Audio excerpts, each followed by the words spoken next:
Inspiration's a funny thing. You never really know when you're gonna get it. And I know I was really surprised when the inspiration for this project came to me. I was sitting at my desk, thinking about how to solve some other problems I had, and playing with some memory cards I had on my table, and I was just stacking them on their side, pushing them over. I stacked 3 in a row, and I knocked them down, and I thought to myself, dominoes! Rube Goldberg! I yelled Rube to my assistant, and he had no idea what I was talking about, so I showed him some videos online. He started to piece together where I was going with it. We went over to the lockers and started to ask ourselves, what else can be stacked or pushed over or do any sort of chain reaction when it comes to photography equipment? And it turned out to be a lot of things. Reflectors, snoots, boom stands. It was pretty interesting. And the only question we had after that was, can we actually do this? Figuring out if this machine was even possible to build to begin with was quite a challenge. We had a lot of questions that we needed answered. Things like, how long would this take? How much would it cost?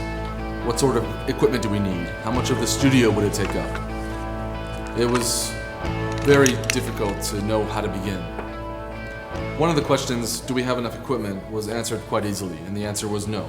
We didn't think we had enough, so the only 2 options we had were either buying more equipment or getting some lent. And frankly, the first option didn't seem like so much fun, so we essentially needed to find some sponsors. Luckily, through some extreme persistence, we were able to communicate with some companies, pitch our idea, and the next thing we knew, we were in business.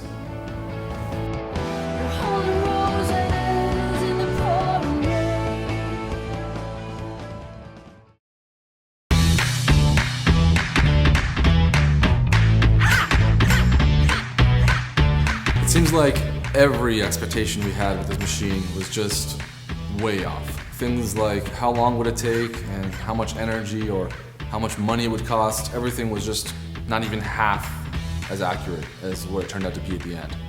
For instance, I thought this machine would take 2 to 3 months from conception to completion, and I think it was a little bit more than double that. These predictions were actually including a fair margin of error. In fact, a really large margin of error.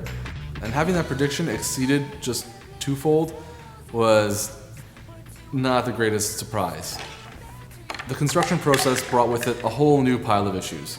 Things that we thought would be easy to build were hard, and things that we thought were going to be hard to build were really hard to build.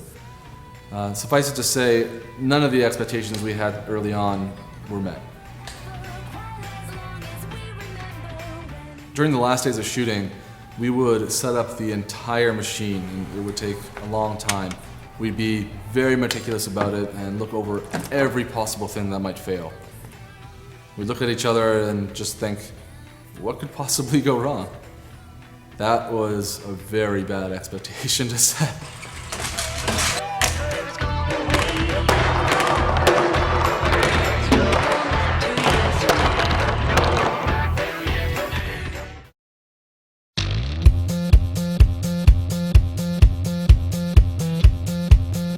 It's really difficult to put into words the amount of effort that everyone involved with this project put into it. We go from days being mentally exhausted trying to solve some sort of mechanical problem to days being physically exhausted doing test run after test run after test run. A lot of the elements in the machine were really tedious to set up, and a small number of them were actually quite painful to set up. We used a lot of hot glue, cutting tools, and an unfortunate number of mouse traps that I was definitely victim to way too many times. Luckily enough, there was only 1 trip to the hospital. So what? It's my town, it's my town. Practice really does make perfect. We tried and tried and tried every element of the machine time and time again until we were totally satisfied.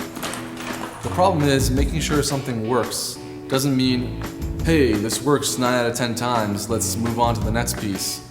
Because 9 out of 10 times really isn't that good. In fact, if you have 10 elements that work 90% of the time, you're probably gonna fail. So with around 131 elements, we were really looking for something along the lines of 99.5% success, which was a pretty tedious number to achieve.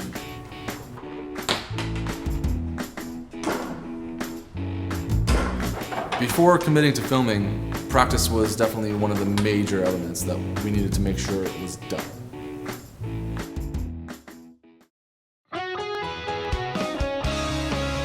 No matter how you look at it, there was one trend that really stuck with us through this entire process from start to finish, and that was persistence. From the initial planning period to the design, to the fabrication, to the trial runs, and finally to the final filming, no stage was completed without considerable amounts of persistence.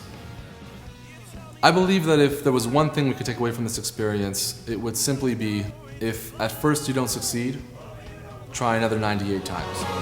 Because it's over. You know